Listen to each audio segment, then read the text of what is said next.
زمین خراب کر دی گئی ہو، اس میں گندگی کا ڈھیر ہو، اس میں بجائے ایمان کے بیج کے گندگی کے ڈھیر پڑ گئے ہوں، اور اس پر نصیحت کی بارش ہو، اس زمین پر نصیحت کی بارش ہو، نصیحت کا پانی گرے، تو بجائے اس میں کہ ہریالی پیدا ہو اور ہرے بھرے پودے نکلیں اور پھول پھل نکلیں، اس کی بجائے نصیحت کی بارش تو وہاں بھی ہو رہی تھی اور اب بھی ہو رہی ہے، مگر جب ایمان کا بیج بویا ہوا تھا اور زمین صاف تھی تو نصیحت کے پانی سے ہریالی اگ رہی تھی، اور جہاں صاف نہ تھی زمین اور زمین میں گندگی تھی تو نصیحت کا پانی وہاں بھی گرا، بارش ہوئی، مگر وہاں ہریالی کی بجائے بدبو اٹھی، تعفن پیدا ہوا اور بیماریوں نے جنم لیا۔ فَإِنَّ الذِّكْرَىٰ تَنفَعُ الْمُؤْمِنِينَ سے یہ دو باتیں معلوم ہوں۔ اولیاء کرام جس مقدس گروہ اور جس مقدس لشکر کے ایک عظیم المرتبت سپاہی، بلکہ سپہ سالار لشکر اولیاء کے اکابر اولیاء میں سے، جن میں سے ایک حضرت سیدنا شاہ ابو المعالی رحمت اللہ تعالی علیہ قدس سر العزیز کی ذات گرامی۔ یہ اولیاء کرام اس دنیا میں آتے ہیں، تشریف لاتے ہیں اس مقصد کے لیے کہ ان کے ذریعے اس دنیا کی مجلس میں، اس دنیا کے ماحول میں، اس دنیا کی محفل میں نصیحت عام ہوتی ہے۔ یہ دنیا میں نصیحت کو پھیلاتے ہیں، اللہ کا نام لوگوں کو سناتے ہیں، اللہ کا نام لوگوں کے دلوں تک پہنچاتے ہیں، اور بھلائی، فکر آخرت، عشق الہی، عشق رسول، تقوی، زہد، ورع، نیکی، ان چیزوں سے ماحول کو آشنا کرتے ہیں اور مخلوق خدا کو ادھر راغب کرتے ہیں۔ ان کا منصب یہ منصب ہوتا ہے، منصب ذکر ہوتا ہے۔ ان کا منصب ذکرہ، نصیحت دینے اور نصیحت سے ماحول کو روشن کرنے کا مقام ہو۔ یہ ہمیشہ دنیا میں تشریف لائے اور ان کے آنے سے دنیا کی تاریکی چھٹ گئی، ظلمتیں چھٹ گئیں، ماحول روشن ہوا۔ ان نے ہمیشہ آ کے اللہ کے نام کی شمع جلائیں، اللہ کے نام کے چراغ روشن کیے، اللہ کی یاد کا ماحول پیدا فرمایا، اور اللہ کی محبت، اللہ کی طاعت، اللہ کی عبادت اور اللہ کی معرفت کے سبق دیے لوگوں کو۔ اور جو لوگ اللہ کی یاد سے غافل ہو گئے تھے انہیں اللہ کی یاد دلا دی، غفلت سے دور کیا۔ جن لوگوں کا رشتہ اللہ سے ٹوٹ گیا تھا، اللہ سے بندگی کا رشتہ، انہوں نے آ کر مخلوق کا رشتہ اللہ سے جوڑ دیا۔ لوگ نادان پوچھتے ہیں کہ اولیاء اللہ کا کیا فائدہ ہے؟ تم اولیاء اللہ کی بارگاہ میں کیوں حاضر ہوتے ہو؟ اولیاء اللہ کی بارگاہ میں تم کیوں حاضر ہوتے ہو؟ تمہیں ان کی مجلس سے کیا ملتا ہے؟ لوگ پوچھتے ہیں تمہیں ان کی مجلس سے کیا ملتا ہے؟ اتنا نادانی کا سوال ہے، مگر اس کا جواب تو وہ سوال کرنے والے سچے ہیں کہ وہ ان کی مجلس میں آئے ہی نہیں، انہیں کیا خبر کہ کیا ملتا ہے۔ یہ بات اس طرح ہے کہ کوئی بیمار کسی سے پوچھے کہ تم ڈاکٹر کے پاس جاتے ہو تمہیں کیا ملتا ہے، اور خود بیمار ہو، خود ڈاکٹر کے پاس نہ جائے، اور جو مریض ڈاکٹر کے پاس جائے اس سے پوچھے تمہیں ڈاکٹر کے پاس کیا ملتا ہے۔ اب یہ نہ ڈاکٹر کے پاس کبھی گیا نہ اسے خبر کہ کیا ملتا ہے، تو اس نے تو خالی اعتراض ہی کرنا سیکھا نا، اس نے تو خالی اعتراض کرنا سیکھا۔ یہ کہنا کہ تمہیں اولیاء کی مجلس سے کیا ملتا ہے، میں صرف ایک جملے میں اس کا جواب دینا چاہتا ہوں. اگر کسی کی سمجھ میں بات آ جائے اس کا نصیب، نہ آئے تو اس کا نصیب. یہ تو نصیب کی بات. ان لوگوں کے لیے جو یہ پوچھتے ہیں کہ اولیاء اللہ کی مجلس میں کیا ملتا ہے، بھئی میرا ایمان ہے کہ ان کی مجلس سے اللہ ملتا ہے.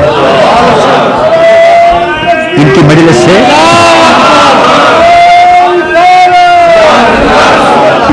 مجلس سے اللہ ملتا ہے. اور دو باتیں کہنا چاہتا ہوں کہ اس سے اللہ مل جائے تو اس سے بڑی خیر کوئی نہیں کائنات میں. اللہ مل جائے تو اس سے بڑی خیر کوئی نہیں کائنات میں. تو جس مجلس سے اللہ ملے اس مجلس سے بڑی بھی کائنات میں کوئی مجلس ہوگی. اور دوسری بات یہ کہ اللہ یہ نہیں کہہ رہا کہ ان کی مجلس سے اللہ ملتا ہے، نہیں، بلکہ ملتا ہی ان کی مجلس سے ہے. ملتا ہی ان کی مجلس سے ہے. جو اولیاء اللہ کی اور اللہ والوں کی مجلس میں نہیں آتا وہ ہر جگہ پھرتا رہے، اسے سب کچھ مل سکتا ہے مگر اللہ نہیں مل سکتا. اللہ والوں کی مجلس سے ملتا ہے، چونکہ اس کے تعلق کے سوداگر یہی ہیں، اللہ کے معاملے کے بیپاری ہی یہی ہیں. اور اللہ کی محبت، اللہ کی طاعت، اللہ کا تعلق، اللہ کی بندگی یہ ایک ایسا سودا ہے کہ اس سودے کی دکان ہی یہ ہے. اس سودے کی دکان ہی یہ. اگر آپ کو چاہیے یہ مناری وغیرہ یا کیا کہتے ہیں آپ اس کو، گوٹا کی ناری کیا کہتے ہیں اس کو، زری گوٹا کی ناری کا سامان چاہیے تو زری کی دکان پہ جائیں گے ہی تو ملے گا نا. گوٹے کی ناری والے کے پاس جائیں گے ہی تو ملے گا نا. چاہیے گوٹا کی ناری اور جائیں دہی دودھ والے کی دکان پر کہیں گے ذرا گوٹا کی ناری دے دیں، وہ کہیں گا پاگل ہیں. اور چاہیے دودھ چاہیے اور چلے جائیں کریانے والے کے پاس کہیں مجھے دودھ دے دیں، وہ کہیں گا پاگل ہے. بھائی دودھ لینا ہے تو انہی کے پاس جاؤ جو دودھ کا کام کرتے ہیں. ہائے ہائے ہائے. اگر دودھ چاہیے تو انہی کے پاس جاؤ جو دودھ کا کام کرتے ہیں. بڑی سیدھی سی بات ہے. اگر مولا چاہیے تو انہی کے پاس جاؤ جو مولا کا کام کرتے ہیں. اللہ چاہیے تو انہی کے پاس جاؤ جو اللہ کی یاد کے بیوپاری ہیں، جو اللہ کی عبادت، اللہ کی اطاعت کے نشے میں رہتے ہیں اور جو ہر وقت اللہ کا مکھڑا تکتے رہتے ہیں اور جن کی سنگت اللہ سے ہے. جن کی سنگت اللہ سے ہے تو تم ان کی سنگت میں جاؤ، تمہیں مولا کی سنگت مل جائے گی.